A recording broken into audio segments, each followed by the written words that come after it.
Partons maintenant dans les Vosges, hors des sentiers battus, dans la vallée de l'Ourcq, située aux confins du département, à la limite de la Haute-Saône, qui doit sa riche histoire à sa forêt classée, forêt d'exception, et à sa rivière, l'Ourcq. Anne-Sophie Pierson, Olivier Bouillon et Olivier Persan.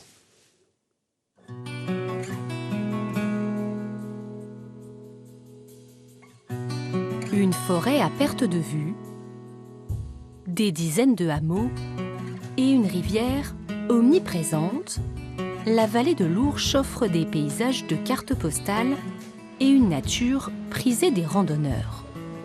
C'est une vallée qui a toujours été habitée.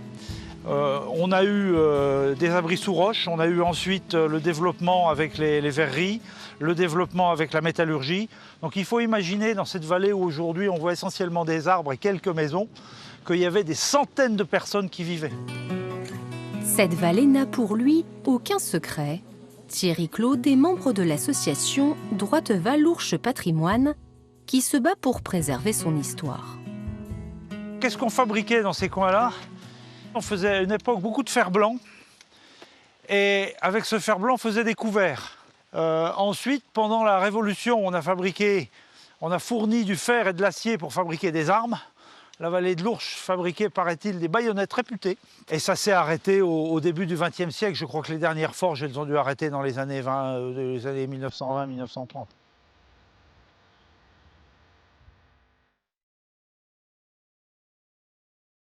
Verrerie, scierie puis métallurgie, la vallée de l'Ourcq a longtemps abrité une industrie prospère qui a fait les beaux jours de certaines familles.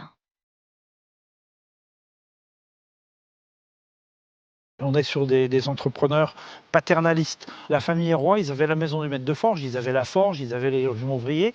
Ils ont construit la chapelle qui était à la fois une chapelle et une école. Et ils ont construit l'arboretum dans un but social et dans un but un peu culturel, de loisirs, qui était un lieu d'agrément pour les gens qui travaillaient sur la forge. L'arboretum, planté à la fin du XIXe siècle, vaut à lui seul le détour. Avec ses espèces rares, ses tulipiers de Virginie et ses séquoias géants de 53 mètres de haut.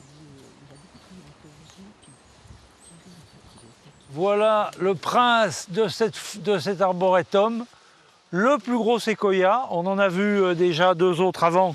Vous avez vu que c'était presque des nains à côté de celui-là. Oui. Donc il a 160 ans. Voilà, on est combien? On est 6.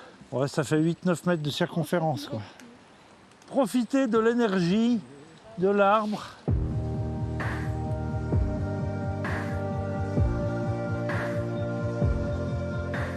Parmi les hameaux de la vallée de l'Ourcq, il en est un qui attire l'œil, Droiteval et son clocher visible à plusieurs kilomètres. Droiteval, c'est l'abbaye. De cette abbaye cistercienne, érigée au XIIe siècle, il ne reste aujourd'hui que cette chapelle, un héritage familial que Patrice Pisterman entretient religieusement.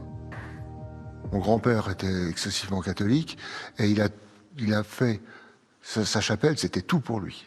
Donc il l'a restauré beaucoup parce que c'était vraiment très très mauvais état. Une chapelle qui abrite désormais un instrument exceptionnel, l'ancien orgue de la salle Poirel de Nancy. Cet orgue-là était complètement changé dans sa forme extérieure sans être absolument rien de changé dans le son. Il faisait 14 mètres de large, là il y a 7 mètres 30. Donc il a fallu s'arranger pour qu'il rentre dans cette chapelle. On a les claviers qui sont ici, les jeux qui sont là, et on pilote l'ensemble de l'orgue.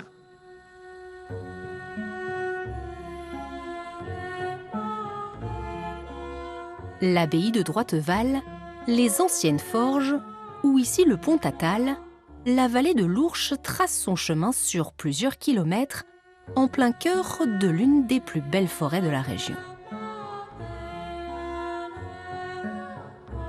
Là, on est sur les plateaux situés à proximité de la vallée de l'Ourcq, les zones qui surplombent.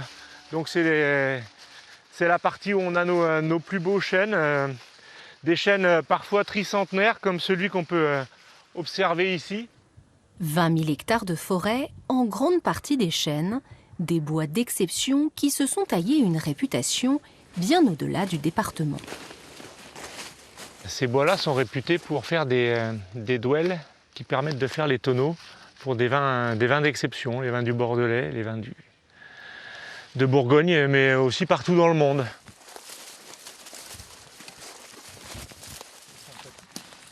On y retrouve à la fois un patrimoine naturel très important avec les chênes. On y retrouve aussi un patrimoine historique tout aussi important avec Droite-Val, Forgeneuve, le Pont Tatal.